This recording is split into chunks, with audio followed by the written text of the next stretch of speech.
I recently watched a video from a channel called Crime0, which put together this beautiful piece on one of the most interesting criminals I've ever heard of. It just seems like something more out of a cartoon than reality, like the real-world Dirty Dan here. I'll quickly hit you with a 30-second Shark Tank pitch to get you interested and tell you why you should care. Basically, an army veteran uses his skills to target McDonald's locations for robbery, and his specialty was busting in through the rooftop. So he would bring tools, cut through the roof, and drop in like an angel on the employees. And he had the manners of an angel too. He'd let them get their coats. They all said that he was really nice, and asked them to just wait in like the ice locker, the freezer, and he'd rob them and leave. And he did this for quite some time before being apprehended. Spoilers, he gets caught. But he doesn't spend too long in jail because he hatched a galaxy brain scheme to break out, which he executed flawlessly, becoming the first prisoner at that facility to ever break out successfully. And he turns back to a life of crime, but no longer going to the Ronald McDonald Playhouse of Pain. Instead, he transitions to living in a Toys R Us and gradually stealing their toys. So what he does is he lives at a Toys R Us by living behind a bike rack. He carves out his own little like hidden man cave in the walls. I won't spoil how it all ends or anything like that, but I just wanted to get like the cliff notes out here because I just find it so wild. I'll put a link to the original video in the description, of course, so you can watch the entire thing, but I'll show you some clips from when we watched it. Alright, let's start with, let's see Roofman. This sounds kind of interesting.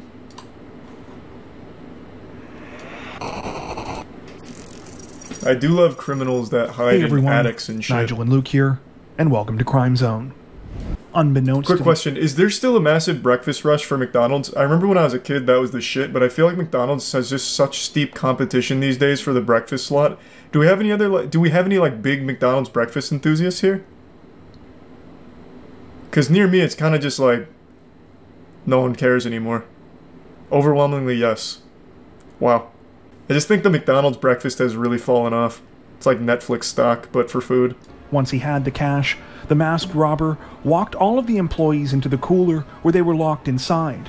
It seems kind of nice. They were asked if they wanted to grab their coats to stay warm while they waited for help to arrive. After they have a police sketch and it's just a Hamburglar. Fled. While the employees didn't know it at the time. I saw a video of two women stealing everyone's food inside a restaurant. Don't remember where, though. Probably McDonald's. Actually, I take that back. Probably Waffle House.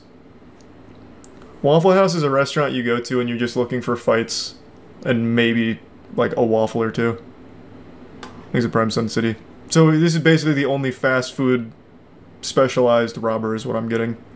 While little is known about why Jeffrey Allen Manchester chose to turn to a life of crime, what we do know the better question is why turn to a life of crime for fast food? Known as Roofman, he lived what appeared to be a normal life, to put his military training to a different kind of use. In November of 1998... Do you really need military training to rob a McDonald's? I feel like you could just go in and be like, I just want the money in the register, and like, make like a finger gun in your jacket and be like, yeah, just take it. Like, I don't think you really needed all like the special ops training just to become like a fucking Filet-O-Fish fondler. Felon. Damn, that would have been better instead of fucking fondler. It doesn't even make sense. But man, this guy, those McDonald's employees, they didn't know who they were fucking with when he busted through their ceiling. One second they're just serving up a quarter pounder, next second they got goddamn Jason Bourne coming through the top turnbuckle. That's While cute. The bulk of Manchester's robberies were committed in California, he would eventually hit McDonald's locations in Nevada, Oregon, Minnesota, Massachusetts, Maryland, Virginia, and both of the Carolinas, making off with an estimated $100,000.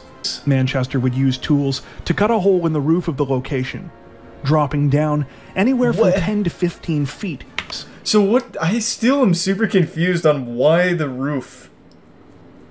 What tactical advantage does he get from busting in right here behind the counter as opposed to just rushing through here and jumping over the counter?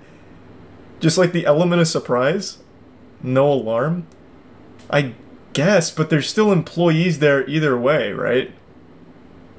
Because like they said, he was always really nice to the employees and telling them to get to the back and shit, so there's still people there. So at that point, the alarm's kind of worthless, wouldn't you think?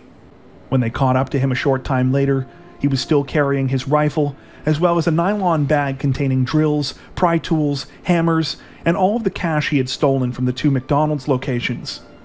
True to his reputation, Manchester didn't put up a fight when cornered by officers, instead telling them, quote, "You guys did a really good job today." With Manchester's arrest came a flurry of news articles announcing he was ultimately sentenced to 45 years in prison on charges ranging from robbery with a dangerous weapon to kidnapping. Little did anyone know that his story was far from over. Really? He busted a hole out of the prison cell? Following his conviction at the end of 2000, Jeffrey Manchester was sent on the afternoon of June 15th, 2004. Now the roof Jeffrey man can be Manchester anywhere. put his plan into action and escaped from the Brown Creek Correctional Institution, making him the first person to do so in the facility's 11-year history.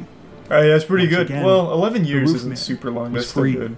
It was here, at an unassuming retail plaza, that he would set up a living space that would baffle and amuse both the public and law enforcement oh my god, he opened his own for years to McDonald's. come.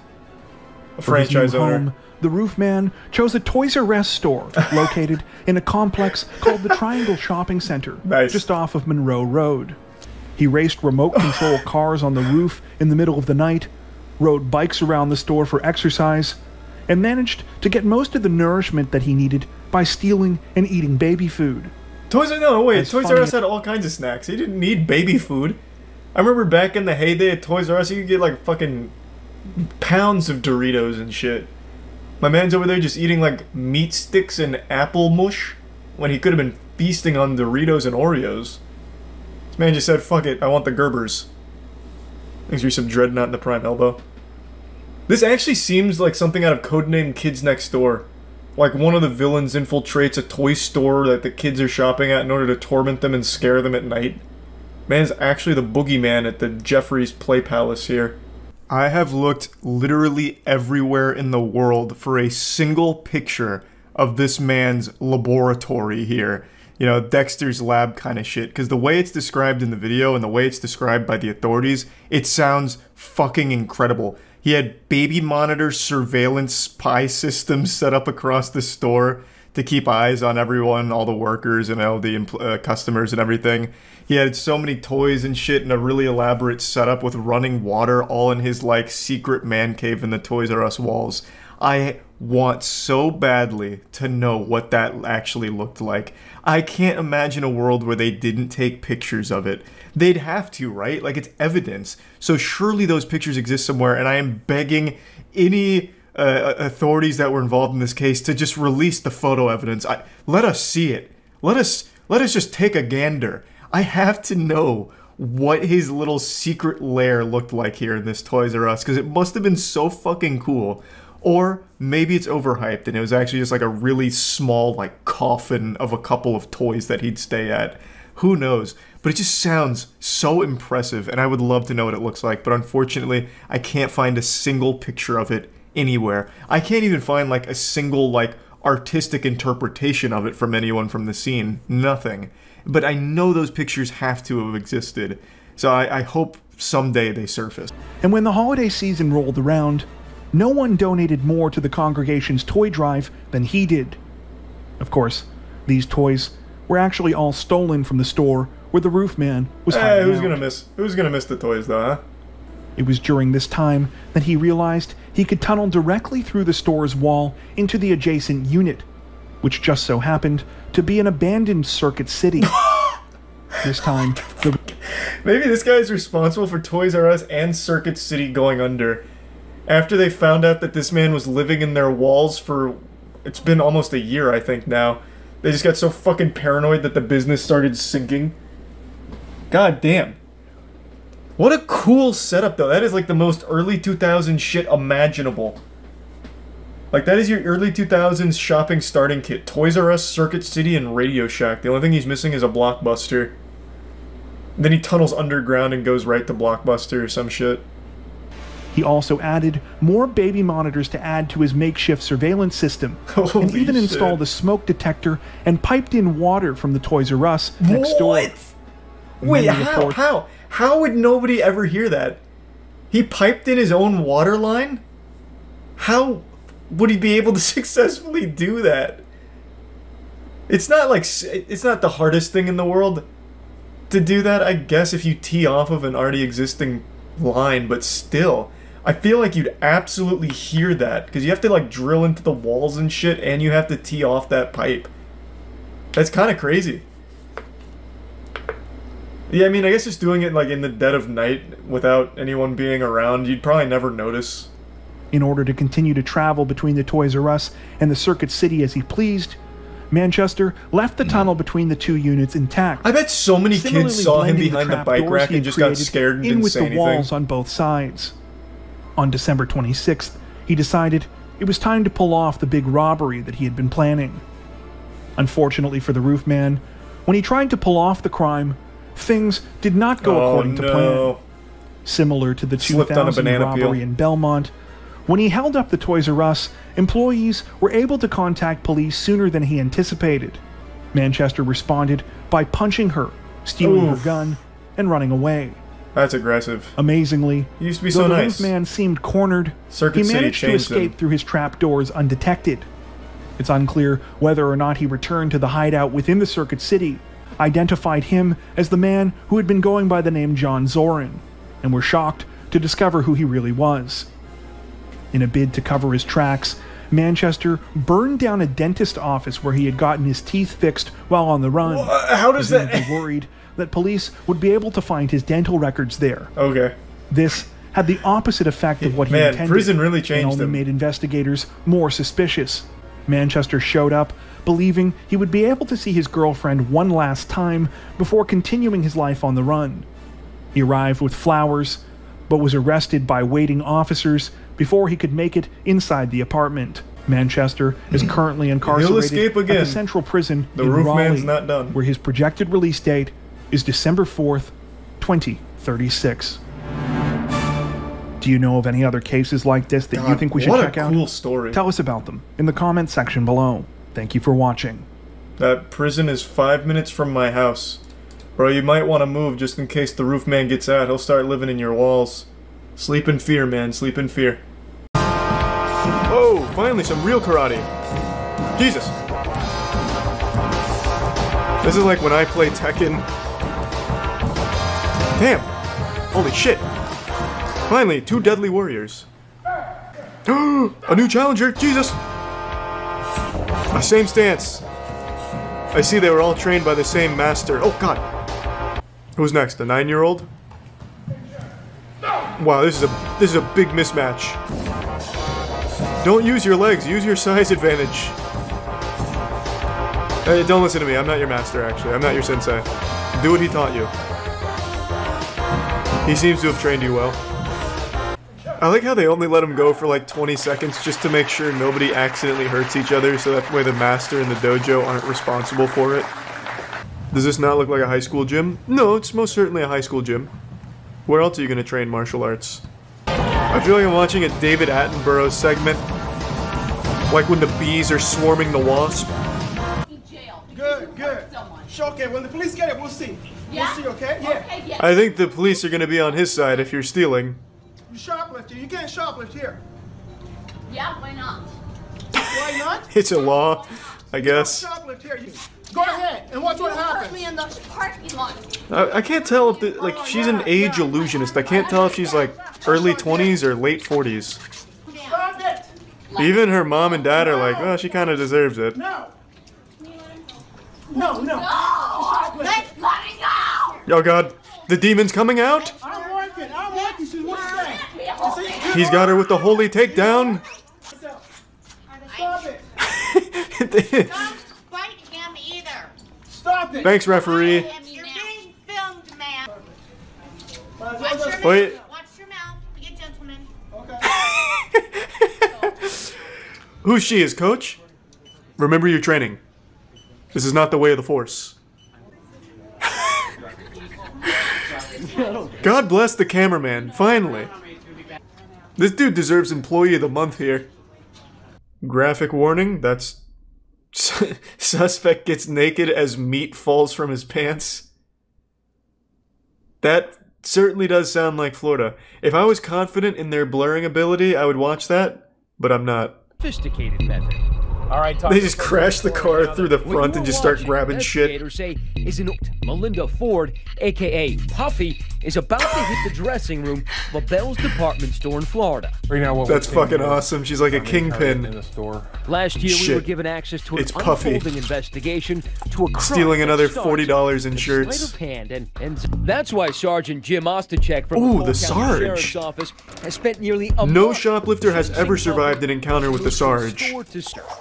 Investigators say if they can flip Puffy, they're betting they can round up the returners. This is like the Sly fencers, Cooper and bring down 2. the whole booster rate. And radioing their movements to officers outside waiting in the But how dangerous is Puffy? Subjects are now exiting the store. She learns that Pee-wee's And double-crossed unfortunately, her, so she takes her out to like a crocodile-infested swamp with an assault rifle. Vehicle is moving. their own share of substations. We've got you now, Puffy. Pull over Puffy and Pee-wee right into the station's parking lot. Puffy comes out with dual katanas. Puffy is escorted. Police say Puffy finally seems to crack. Oh, they broke Puffy? And they've managed She's to get her to snitching? call everybody in her virtual Rolodex. Oh, And shit. she's gonna go to them one. Police He would be like the only Now person she's that signed could as like the have lieutenant of the police force. methodically helping them. I never thought that what I did was this serious. Stealing? It's very serious. Well, It actually is an organized crime. Puffy, who will I receive mean, a 2-year prison eh, term plus 10 years of it probation. is stealing. It's pretty. Still work, helping to pretty round well up known to not be dozens good. of Suspected returners claim she paid to return her stolen merchandise. Damn, that car is out.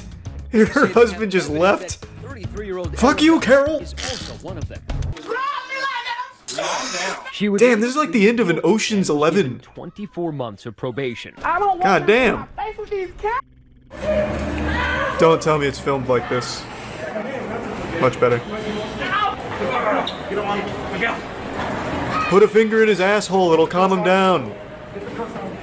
It's like a human cheat code. You're not getting away from us, dude. That's what you think. Right now, he's doing a huge brain scheme where he's sweating and getting it all over his body, making him slippery, and he'll slip right out. We don't want to hurt you. I feel like I'm watching the MMA right now with some little ground and pound action, but much slower. You're going to jail, man. Please help me. No, you're going to jail. He's getting arrested for having a man bun. Yeah, he didn't steal anything, they just don't like the man bun. And it's not a man bun, this is called the top knot, by the way. Hats off to these three dudes for not getting bored of just like holding this guy. Little dance with him. Don't come back to this target, you heard?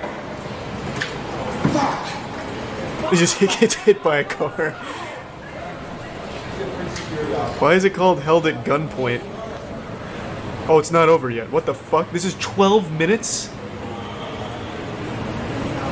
What the fuck? What is he? Does he come back to steal more shit? But this time wearing a mask? Why'd you let him go? Oh, he lives across the street. Over 2 minutes. Well, the cops are a little late. Oh, he went to steal somewhere else? Bro, this cameraman's getting so much action in one night. Send the cameraman in to negotiate. Target guy, so it's an assault. Why is he hiding behind a gas pump? You never know what the shoplifting guy is capable of. He might start tossing Molotov cocktails out of the chimney or something. He's unpredictable. Is there even anyone in there? The shop owner looks very calm. And he's just jogging around, hanging out. What is happening? I thought he had taken hostages. He dressed up as the storekeeper. Yeah, like hitman disguise. He knocked out the storekeeper and put on his disguise. Well, where the fuck is he? Is there even anyone in there at this point? They got the wrong address. They meant to go to the Target. Everybody outside 600. Open up. Oh, this is fun. Everyone here is having a good time. He flushed himself down the toilet. He's already getting trained by Master Splinter in the sewers now, yeah. He's gonna come out an even stronger shoplifter. There he is! I see him! That's the guy! Run back to the target. You're safe there. Jesus, they got a helicopter out here for a shoplifter? Shit must be boring as fucking Sherman Oaks. Finally, some action. I don't care if you only stole 5 packs of Yu-Gi-Oh cards. Call everyone, get them all out there.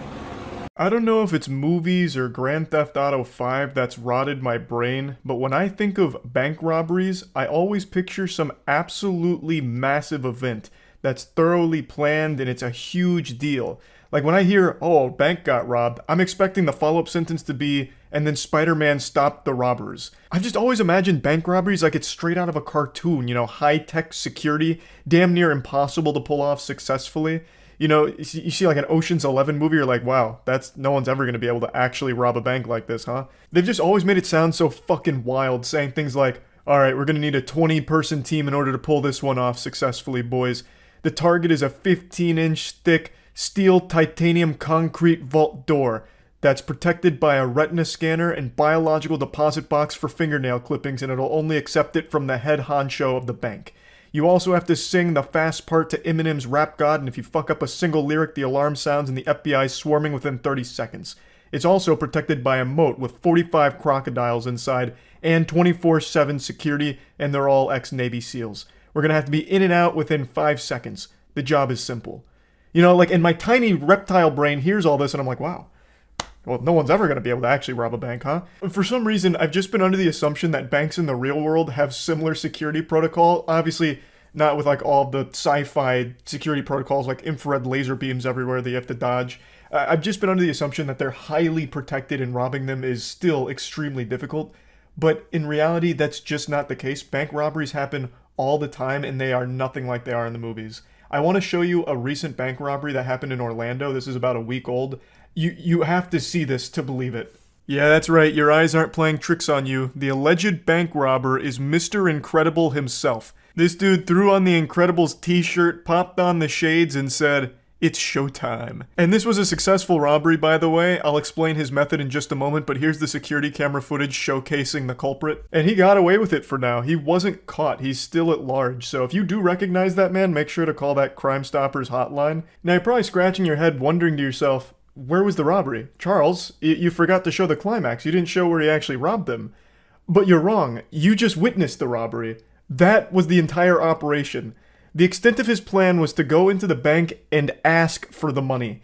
So he demanded money from the teller and they gave it to him and he walked out.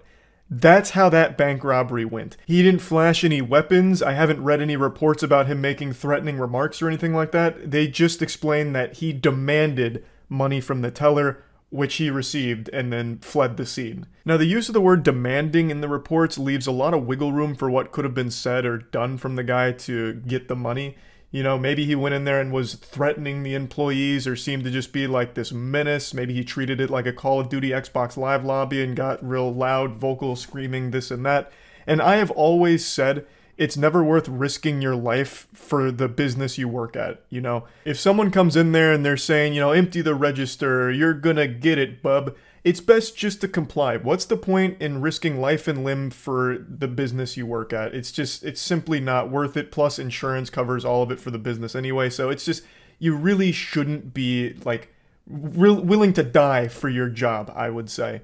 So I have no ill will towards the teller here who did give this guy the money. I just find it super interesting that this is the technique that was used for a successful bank robbery. Just going up and asking for the money. It doesn't seem like he did anything beyond that. His plan was as simple as it gets. Can I have some more of that cash?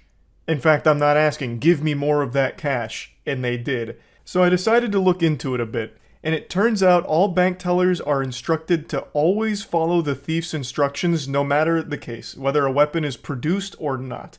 If there is a thief there demanding money, it is the bank teller's responsibility to follow it. They're instructed to follow along no matter what because their safety is of paramount importance.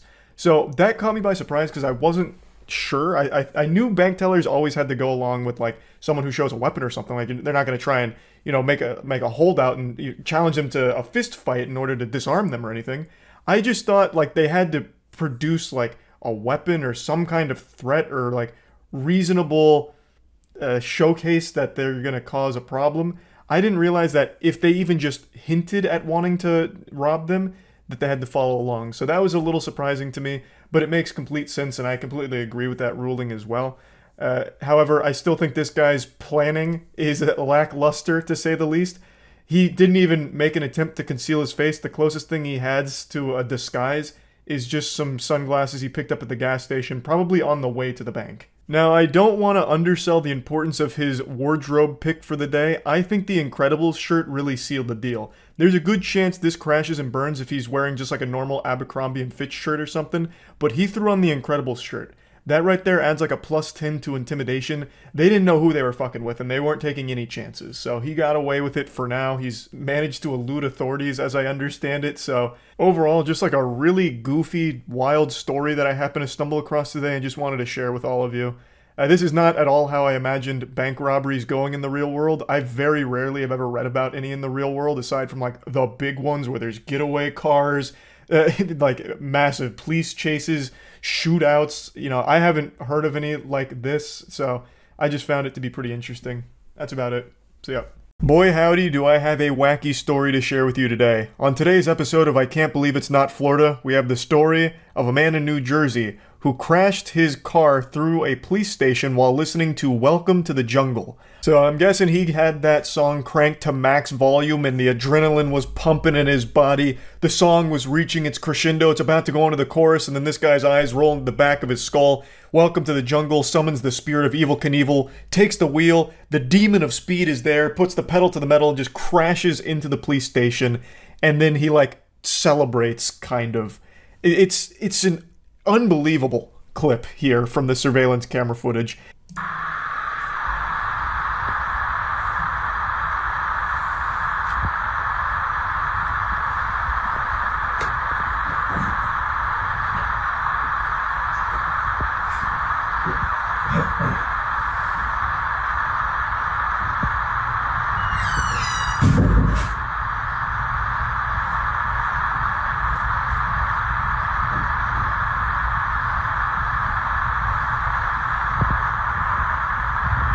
He gets out of the car like a gymnast who just landed an impressive trick. He like strikes a pose like he was expecting some kind of huge celebration, a massive round of applause, as if it was a concert or something and he was performing. It's almost impressive just how much gusto he gets out of the car with.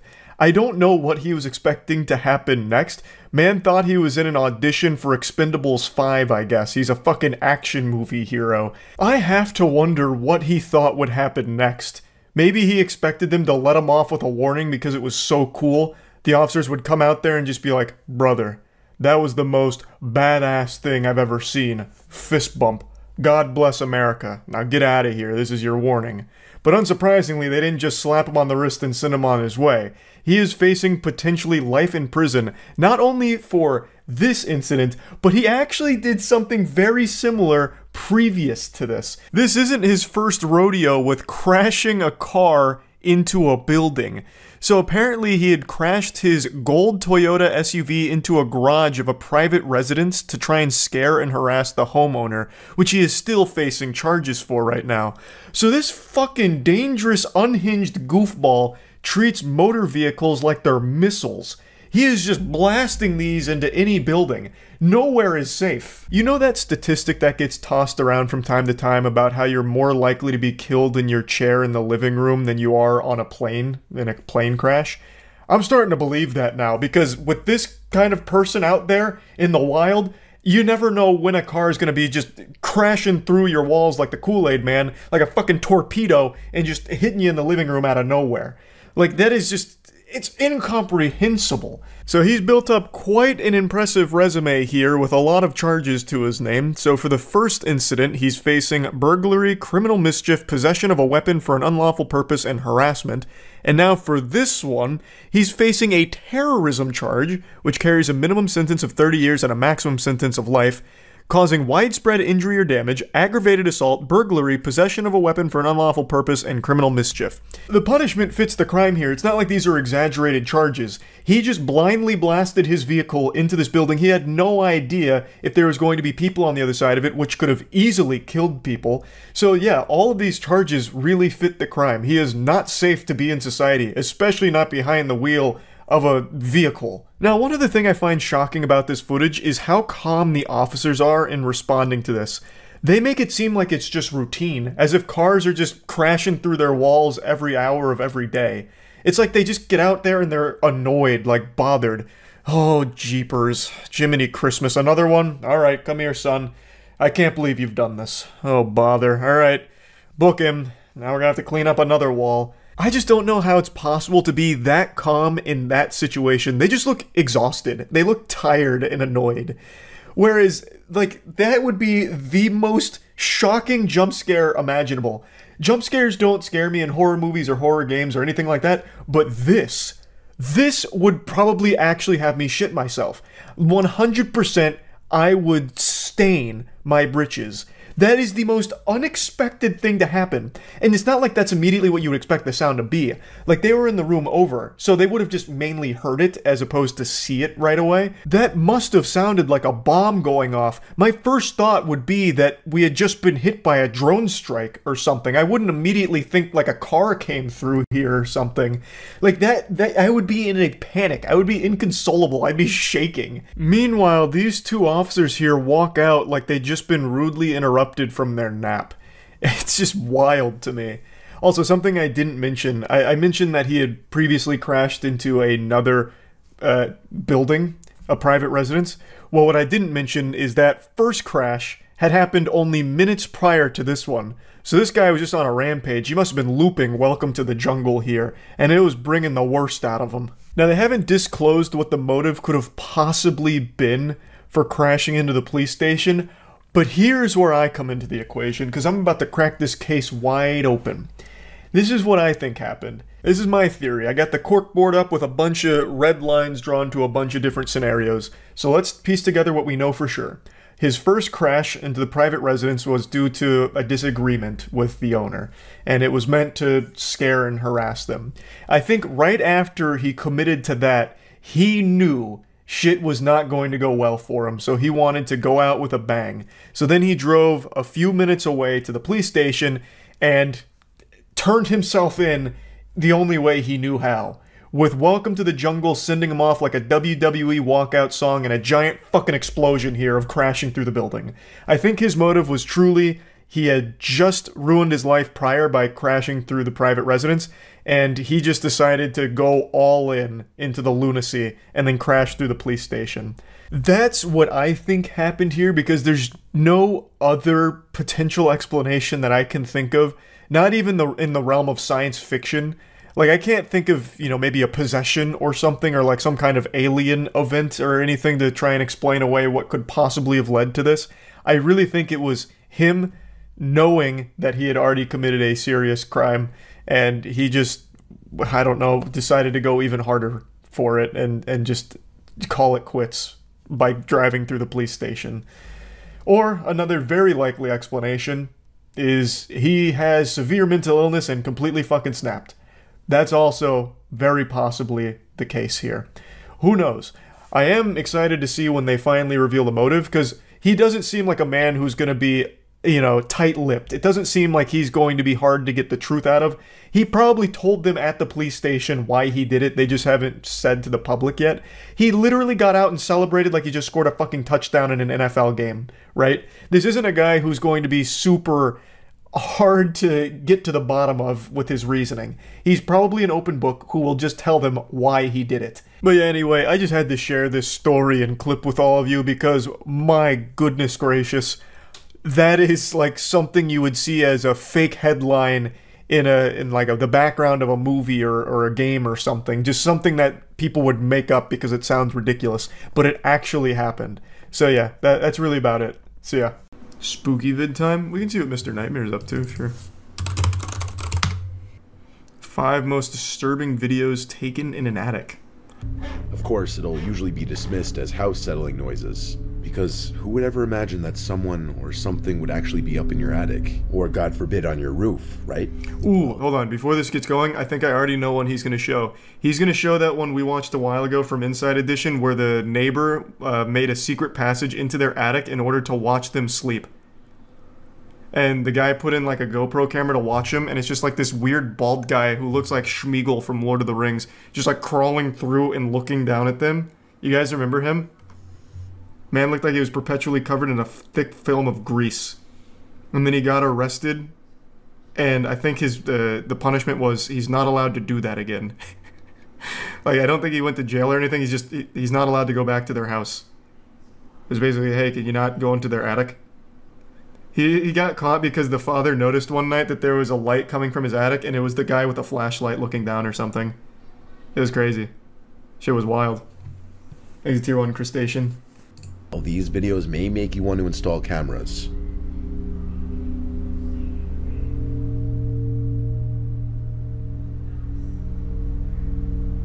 Jerome and Ashley. This is the one. Immediately into it. With their 10-month-old yes. baby, were living comfortably. This is the one I was talking about. Above their heads in their own home. The row house next door that was being renovated was owned by 73-year-old Robert Havrilla, who's described there as he literally looks like a guy that would be crawling in attics. Like, this is the attic boogeyman. It's like he was born in there and never left. So he keeps trying to find his way back. Yeah, fuck yeah. Immediately into this one. Very reclusive and known to keep to himself. Jerome was in bed one night when he heard noises above him in the attic. The kinds of noises that weren't just house noises. Yep, he knew somebody was up there. Then he noticed a light shining through a pipe, as if it were searching for a place to look through. So Jerome installed a surveillance camera in his attic, and a day later, caught on tape was many people's worst nightmare.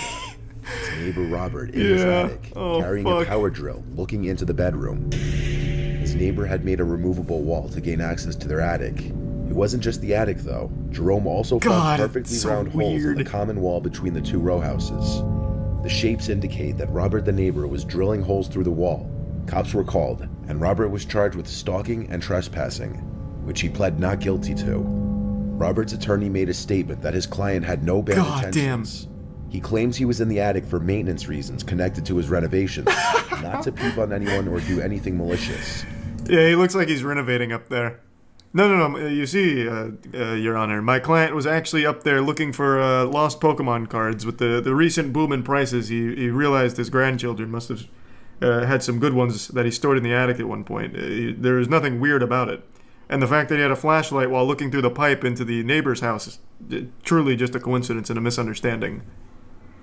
Anybody with half a brain would know this is BS.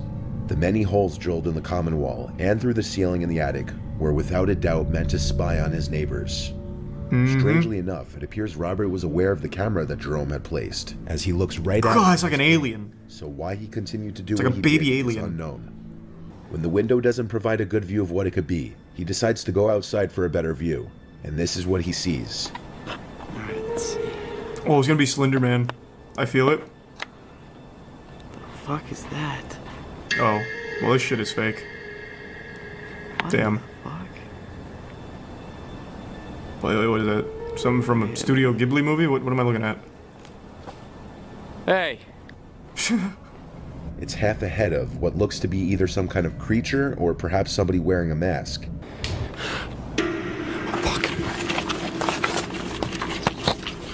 Oh my god! It's La Llorona! No other information is known of this video. Was it some kind of creature? Some people in the comments were saying it could be an owl. Others think it was a person in a mask with Man, what the fuck? possibly trying to break into the house. Man, what the fuck? An owl? Bro, what kind of... What? It's just a staged YouTube video. I don't think any fucking owl looks like that.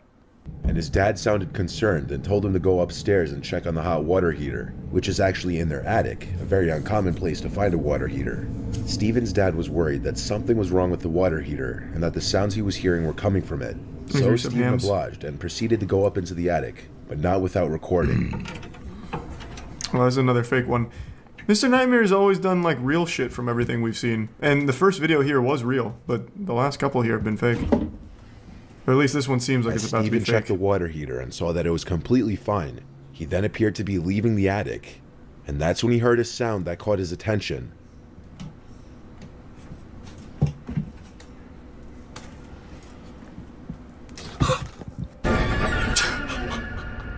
As Steven heard something come from inside a large, long box, he took a closer look at it and saw someone's eye peeking out. He's just trying to use his imagination like SpongeBob and Patrick. The 17-year-old was Leave him probably alone. in shock. And I would have stomped that box flat.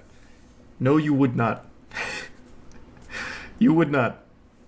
I know for a fact you wouldn't. I don't know you personally, but I know you wouldn't. Assuming that's real, there's not a single goddamn person in this chat that would have, like, fought that guy. All of you would have run. No way. You're not like the hero of an anime. I know, I do this too. Everyone comes up with these like crazy scenarios. I would stop a school shooting if I was there. I would charge him and then disarm him using Dale Brown's kung fu techniques from the Detroit Survival Fitness. I would be the man to do it. But you wouldn't. You just wouldn't. So the man decides to go up there with a lighting camera and check it out. And gamer. Is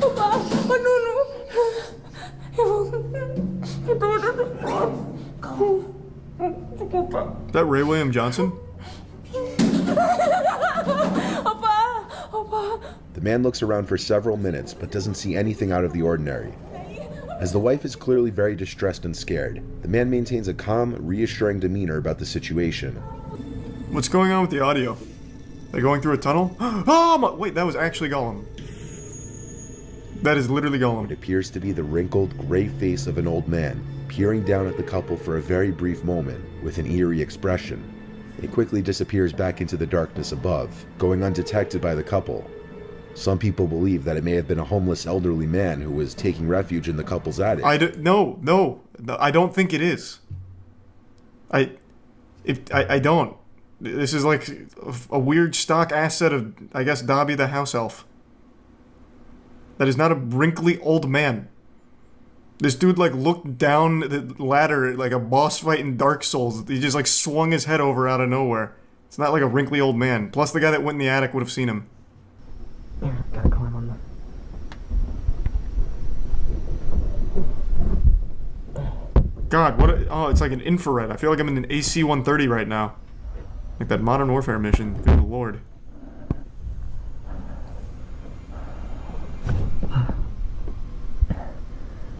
These are the shingles. Hey, thanks for the 5 gift subs, gamer. Appreciate it, man. There's some Gorski. Wait a minute, that's the same goddamn guy that was in the other attic. What kind of cryptid is this?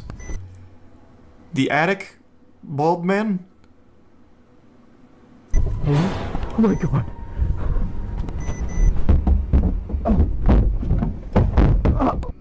He grabbed his rifle and returned to his roof, but the creature was no longer there. The creature seems to be bald with a large round head, but no facial features can be seen.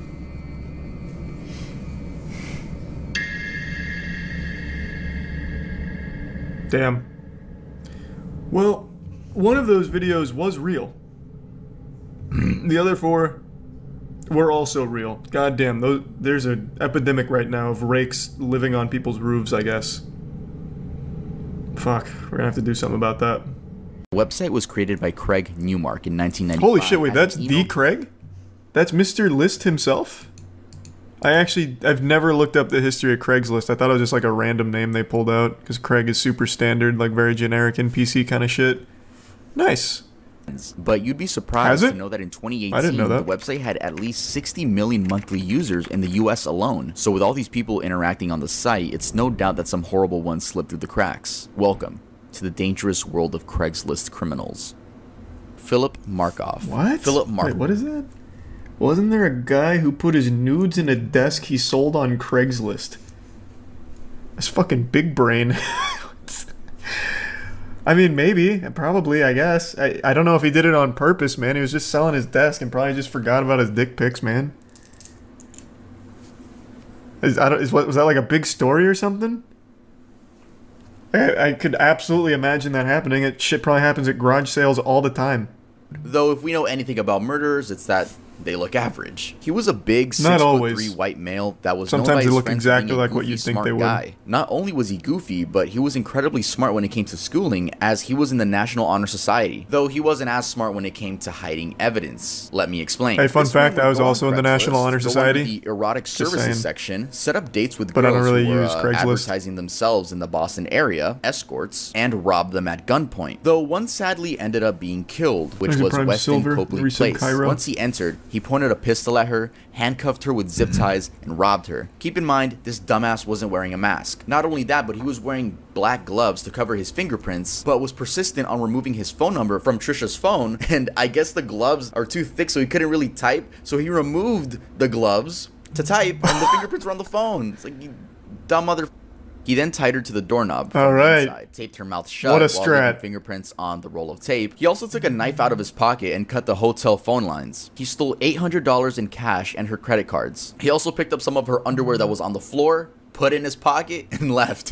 4 days later, Oh, a little car April 14th, freshener. 2009, Huffing Julissa the Brisman, fumes. age 25, became Markov's second victim. She was an aspiring model from New York City and was described as an extremely happy party girl who liked having fun. Just like Trisha, she also advertised herself in the erotic services section on Craigslist. Police believe that he immediately pulled the gun on her once he entered the room, got at least one plastic tie on her wrist, she fought back, and things escalated quickly. He pistol whipped her on the head and then shot her 4 times. Police say he didn't have to kill her. She had no weapons. Getting caught. One of Julissa's friends found the emails that Philip and Julissa had exchanged and contacted authorities, explained that she had his IP address. Detectives traced the IP to an apartment belonging to Philip Markov, a 23-year-old med student at Boston University. He had a fiance at the time who knew nothing about what he was up to on Craigslist. He was arrested shortly after. During trial, he pleaded not guilty, which was dumb because detectives found the gun he used to murder Julissa in his room with his fingerprints on it. His trial was circumstantial extended, and in the meantime evidence. was in prison.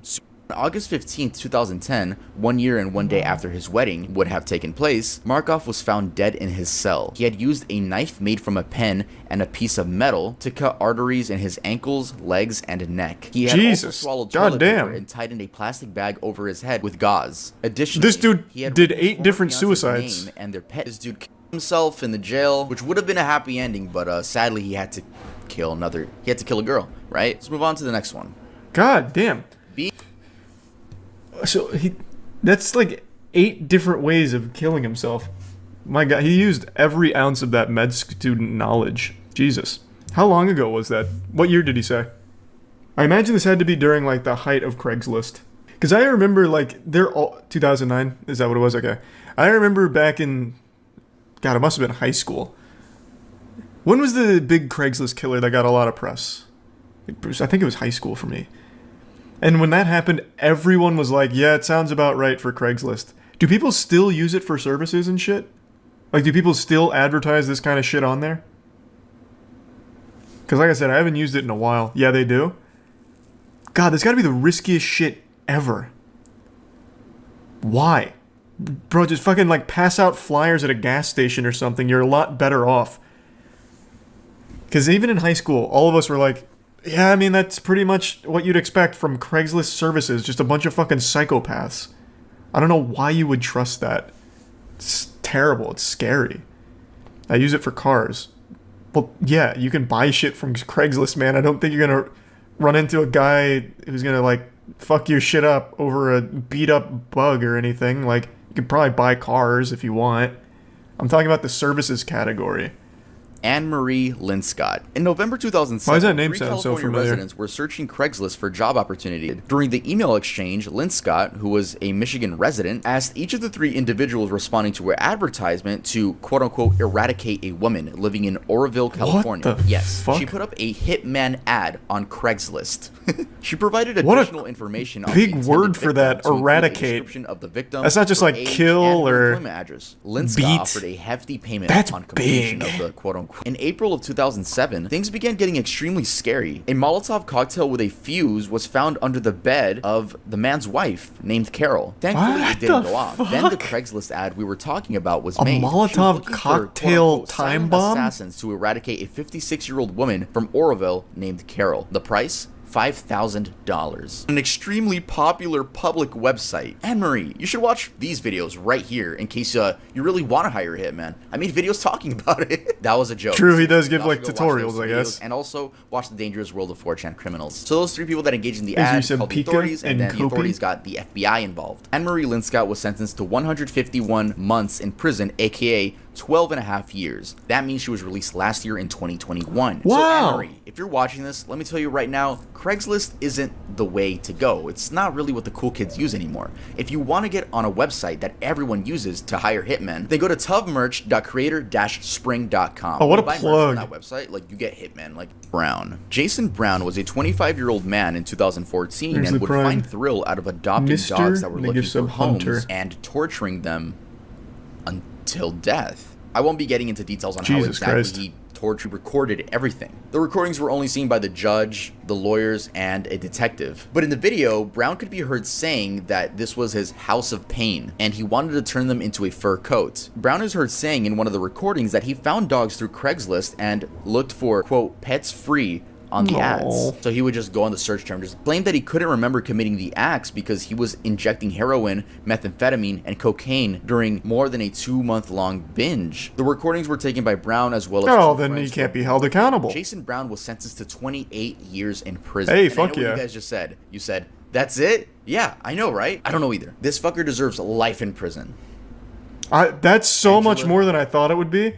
Usually animal crimes are like days in prison. So that's huge. Like, that's big in that world. Typically, like, we watched the video not long ago. Well, a better example, the YouTube cat killer, the guy that murdered cats on video and used to just post them freely on YouTube. That guy only saw jail for like a day. I don't even know if he saw jail. I'm just assuming because I don't remember now. But like, that shit does not carry hefty sentences usually. So at least that guy got a fat one.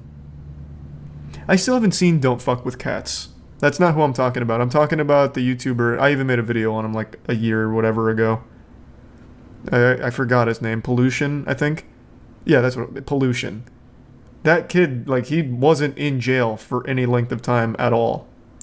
Luke Magnotta? Luke Magnotta started as an animal killer and then didn't he murder a human being? I always think that someone that's like murdering and decapitating and bathing in the blood of animals and whatever always deserves heftier penalties in prison because there's such a strong correlation with that behavior and becoming a real serial killer. So like someone like Pollution Entertainment, that guy should still be in jail for a long time. Luke Magnotta got his victim from Craigslist as well. Jesus Christ, really? This is So this story is one that I've covered on stream a couple times. I find this whole saga very, very interesting. I wonder how many like OG Twitch viewers we have in the chat right now, because this is vintage. This is like a fine wine of internet cringe and drama. This was like the first big Twitch drama story. This man right here, Zillion OP. He used to stream League of Legends in a wheelchair. I believe he talked about disabilities, as well as even did like charitable things for disabilities, if memory serves me correctly. And then eventually during a stream, he inexplicably stands up and walks to the bathroom after being in the chair for his entire streaming career. It was one of the most miraculous moments ever captured on film. That guy must have bought Peter Popoff's holy water or something, because in that moment he could walk yet again and everything was fine. And then once he was caught with his pants down, I think he's tried to defend himself, saying, I never explicitly said I was disabled forever. So he said it was like only a temporary wheelchair, and that he didn't actually mislead people. I'm a little foggy on the details, but the story is a wild one. So I'm glad Sunny V2 is covering it. Incident, he'd go on to create a Twitch account before gaining a reputation for his personality, gaming skills, and finally, his physical disability as a wheelchair streamer. For some reason, Zillion wasn't actually disabled. That would be until January 2013, approximately 6 months after beginning his I thought it was a lot longer. When Zillion OP's promotional Facebook page would be hacked, creating initial suspicions that his apparent disability was nothing more than one giant hoax. I just met you, and this is crazy, but here's a chip-in button for a charity. Let me steal your money, maybe. We're not like you, sir. We wouldn't mess with your What PayPal. the fuck Unlike is this? We're above stealing money from those in need. Hey guys, I'm sick. Donate to me to pay my hospital bills. I'm giving away a keyboard that was given to me by another fool who doesn't care that I scam my viewers for money. Hi guys, who wants to raise money for some kids? For example, on the 10th of January 2013, just 10 days before his Facebook was hacked, he'd be banned on Diablo 3 as a result of beginning his stream whilst having a botting script active. The incident will be shared to Reddit and over 700 upvotes, with a post also explaining that Zillion lied to his audience about the ban, stating that it was for account sharing as opposed to the reality for botting. Although, man, that is some classic Reddit. I have a disappoint. Does the narwhal bacon at midnight, brothers? I didn't know he had like a history of scamming. I actually thought it was just that one event. I thought he had a really positive reputation up until he fucking stood up like the Undertaker getting up from a bad fall.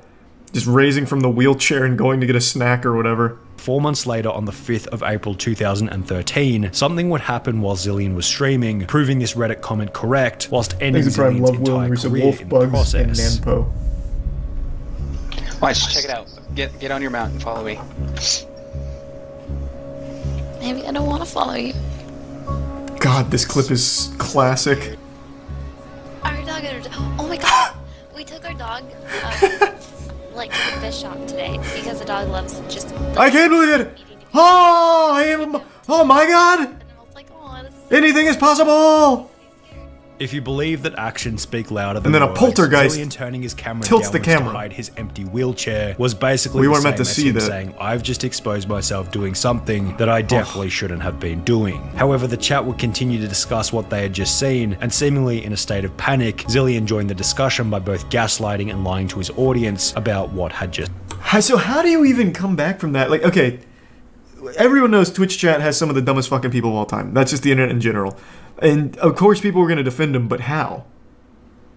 Like, I can't even wrap my head around how you would possibly explain away the fact that this guy, who has led you to believe that he is in a wheelchair, all of a sudden just stood up and then tilted his camera down and ended stream. What the fuck? Did Zill just stand? No, I fell. I pushed off my chair and ate it. That was the most controlled fall of all time. Yeah, I was going to say that I figured you were holding yourself up with your arms. The delusion is always crazy. Oh my god. This is bad. Even blaming the dog. That's real low. That's real low.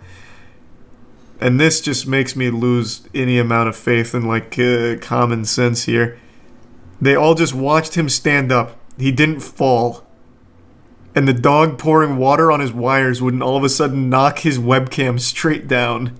People just believe fucking anything. Zillion deleting any comments calling him out instantly suggested that he was guilty. His story didn't exactly No, he was just embarrassed of falling. If he had really fallen out of his seat, how was he able to get up and move the camera so that it was no longer facing the empty wheelchair? Additionally, after the VOD was clipped, viewers noticed that Zillion walked away without... Do you remember a bit ago when we watched a recent interview about this situation?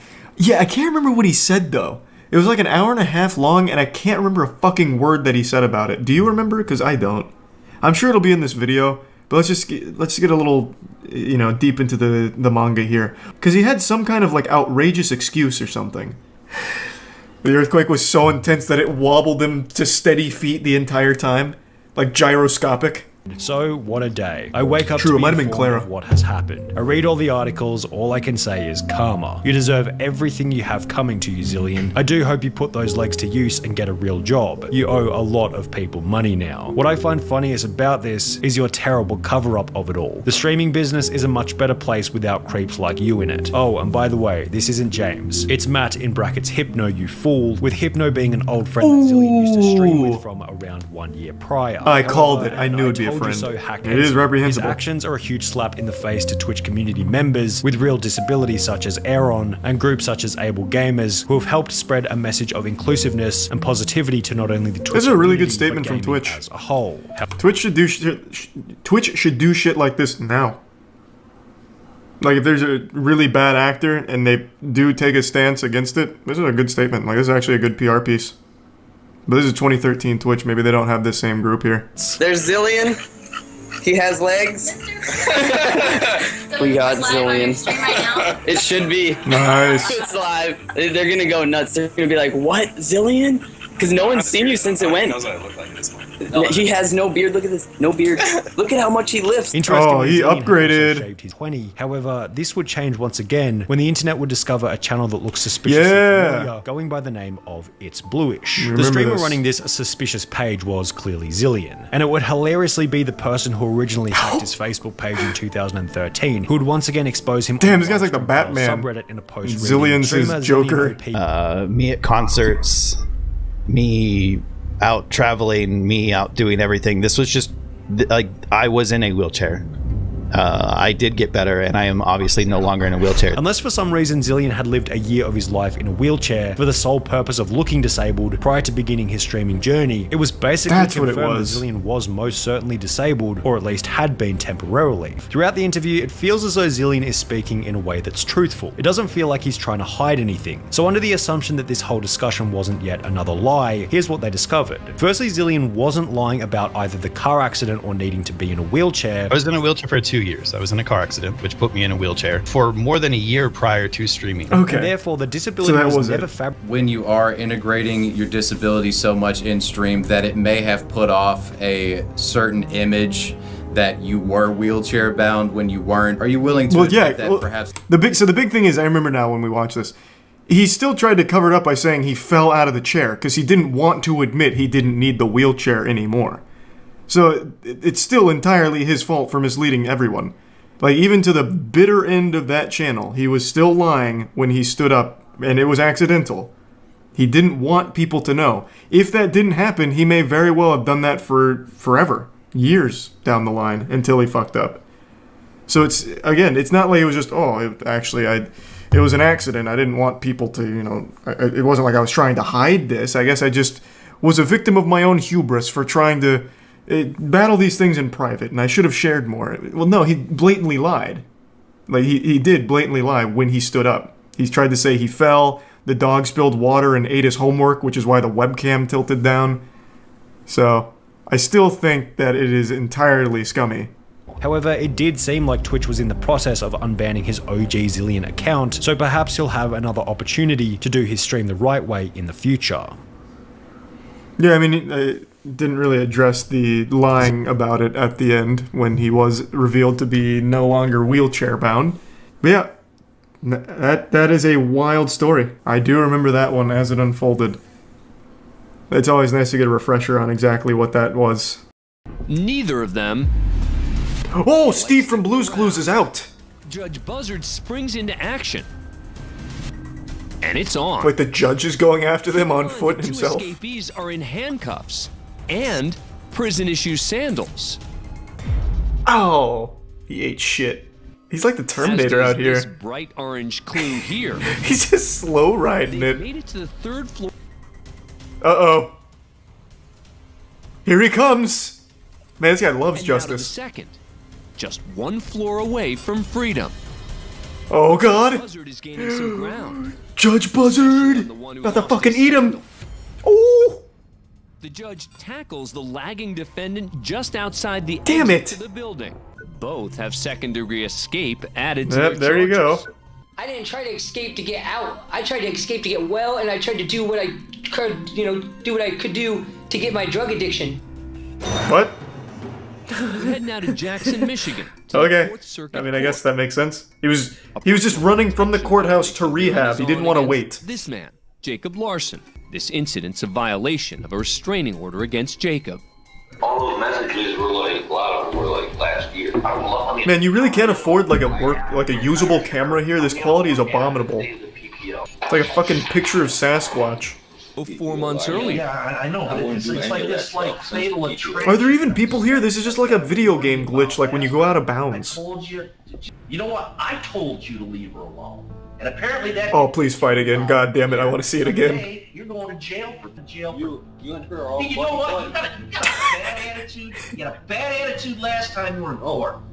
Okay? You and her are buddy-buddy. Y'all get along. He's probably fucking your girl. What do you think about that? County jail. You want to go for a year? Try it right now. Do it. One more He's bluffing. He doesn't have the power. Over Facebook.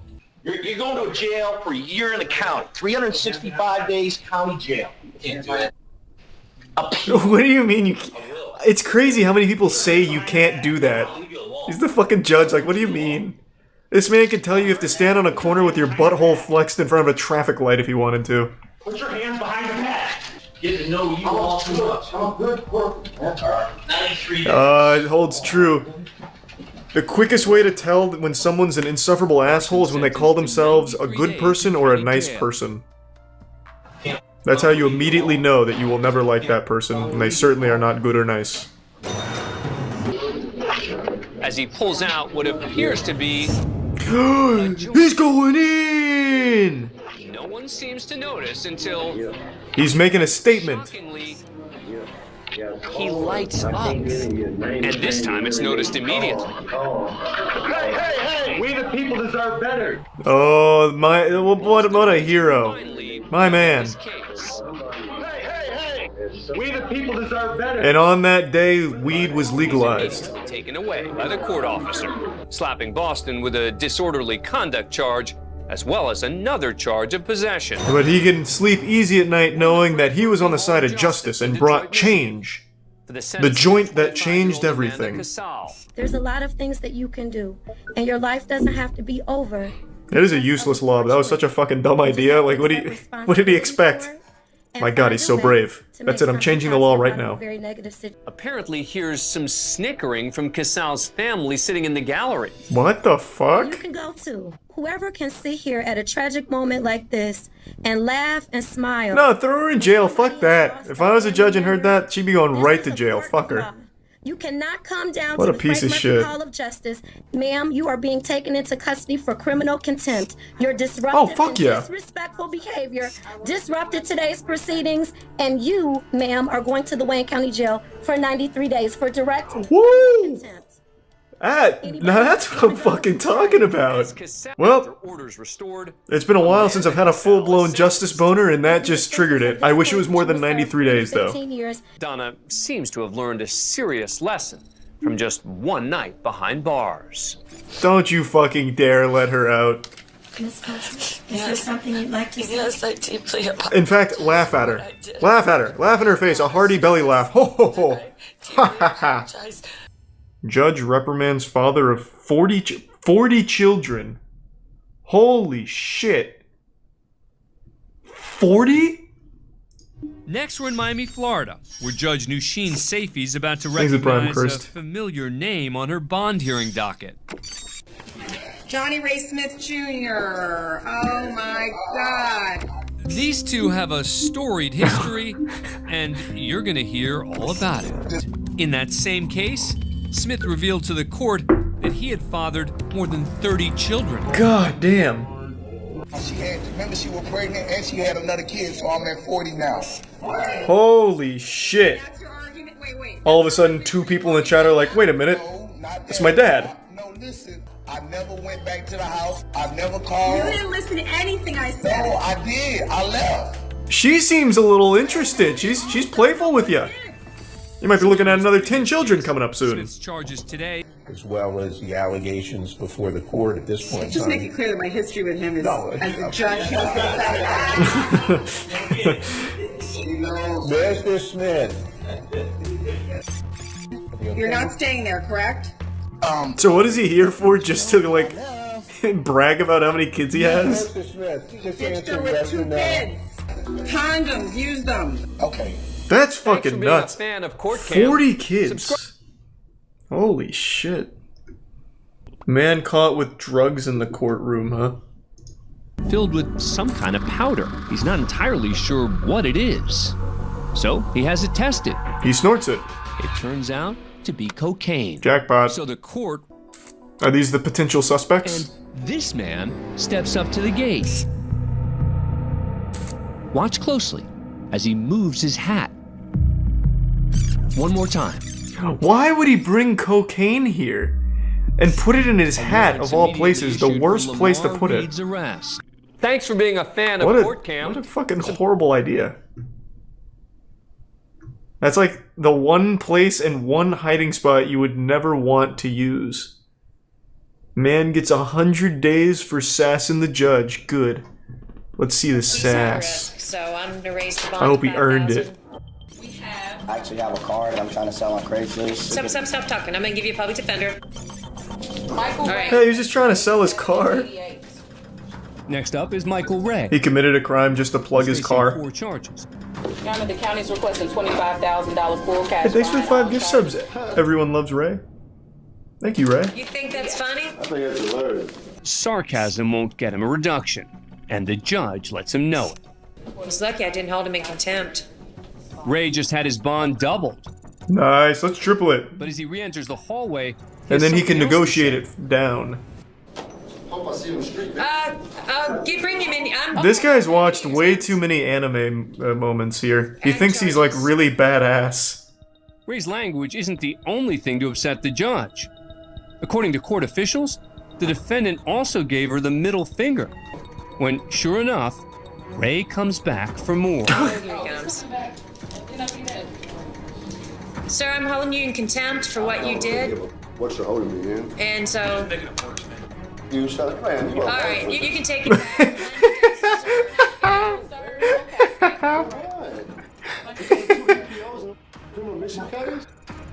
That's right. That felt like something right out of GTA RP. He's done. I think we need to. Yeah. Can we bring him back? Yes. What started out as 4 serious charges has grown into a grand total of 10. Nice. Go for 20. Don't be a bitch. Yeah. No, I figure that's just a that definitely cut deep on the lawyer being called the useless like that. Thanks for being a fan of He didn't like that. Where it's very early on a Sunday morning and all is quiet until... Oh shit! I was expecting that, but I thought it was gonna be like a garbage truck. Their pickup right through the front of the building to steal an ATM machine just off camera. Oh. This is just one of a series of recent break-ins involving I see. ATMs just as the truck hits the gas to dislodge the ATM. With nothing more than what appears to be a bare cash deposit box, nice. Thieves come up empty and drive off. What do you mean empty? They were there for that little 3 box. days later, after the courthouse boarded up the windows.